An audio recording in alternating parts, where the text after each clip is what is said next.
गुरुदेव ने कहा कि बच्चों, जब पौधा जमीन से बाहर निकल आए तो उसमें मीठा जल डालना है। और गुरुदेव का परिवार कह रहा है कि जैसे पौधा जमीन से बाहर आए उसमें मिट्टी का तेल डालना है। तो सत्सेवकों को छोड़ के 70% लोग उस पौधे में मिट्टी का तेल डाल रहे हैं। अब मिट्टी का तेल डालोगे तो वो जलेगा या बढ़ेगा, ये सर्वविदित है।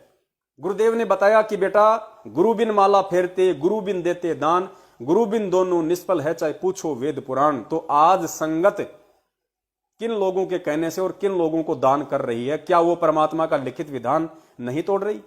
क्या वो परमात्मा के सत्संग रूपी वचनों के विरुद्ध नहीं चल रही? तो उनको लाभ कहां से होगा? परमेश्वर कहते हैं, पिंड प्राण जिन दीने दाना, गरीब दास जाकू कुर्बाना। कबीर परमेश्वर ने, उस परमपिता परमात्मा ने हमारे को पिंड रूपी ये शरीर हमारे को दान दिया है, भक्ति के लिए, अच्छे कर्म करने के लिए। और तुम क्या कर रहे हो? इस पिंड को दान कर रहे हो। इस पिंड को जो परमेश्वर का है, जिसके ऊपर परमेश्वर का हुक्म है, परमेश्वर का आदेश है, परमेश्वर का अधिकार है, इस पिंड को तुम काल एजेंटों के कहने से हॉस्पिटलों में जा जाके और तुम फॉर्म लिख के दान कर रहे हो। जिस दिन तुमने इस पिंड को दान कर दिया उस फॉर्म में, उसी दिन ये पिंड काल भगवान का हो चुका। अब वो जब चाहे तुम्हारे प्राण निकाल देगा, क्योंकि तुमने लिखित रूप में उस पिंड को, इस शरीर को उस हॉस्पिटल के निमित्त दान कर दिया। वो जब चाहे तुम्हारे प्राण निकाल देगा, क्योंकि अब तुम काल की फरद में जा चुके हो।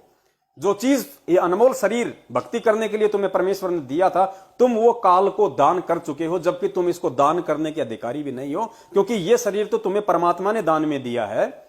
संध्या आरती में रोज पढ़ते हो कि पिंड प्राण जिन दीने दाना और गरीब दास जाकू कुर्बाना। उस परमात्मा पे मैं कुर्बान हो जाऊं जिसने मुझे भक्ति करने के लिए ये पिंड दान में दिया, ये मानव शरीर मुझे दिया, और उसको तुम फॉर्म लिख लिख के हॉस्पिटलों को दान कर रहे हो। तुम काय के भगत हो? कल को तुम मर जाओगे, तुम्हारी वो किडनी, तुम्हारा लीवर, तुम्हारे फेफड़े, तुम्हारी आंखें उन व्यक्तियों को चढ़ाई जाएगी। जो व्यक्ति तुम्हारी किडनी का 1 करोड़ रुपया हॉस्पिटल में देगा।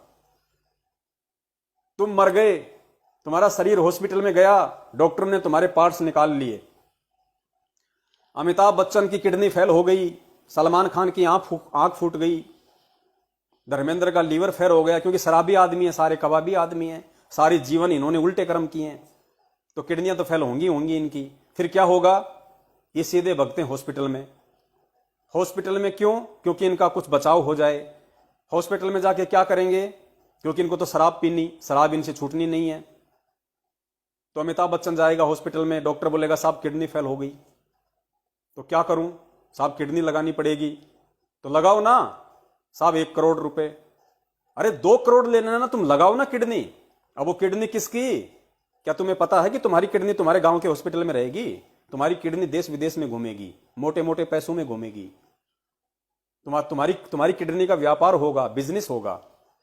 अब तुम्हारी किडनी अमिताभ बच्चन को चढ़ाई जाएगी, धर्मेंद्र को चढ़ाई जाएगी, सलमान खान को चढ़ाई जाएगी, अनिल अंबानी को भी चढ़ाई जा सकती है, और किसी बहुत बड़े व्यापारी और बिजनेसमैन को चढ़ाई जा सकती है। जो पैसा देख तमाशा देख, नाच मेरी बुलबुल तुझे पैसा मिलेगा।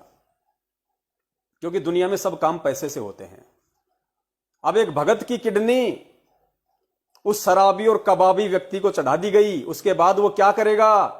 जम के शराब पिएगा कि किडनी नहीं चढ़ा ली, कोई टेंशन नहीं।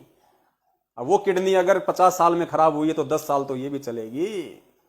अब तुम्हारी किडनी, तुम्हारा वो दान उस आदमी को कुकर्म करने के लिए प्रेरित कर रहा है। तुम्हारे किए हुए उस किडनी के दान से वो व्यक्ति शराब पी रहा है, वो व्यक्ति मांस खाएगा क्योंकि वो जिंदा है, वरना वो मर जाता। लेकिन तुम्हारी किडनी ने उसको जीवित कर दिया।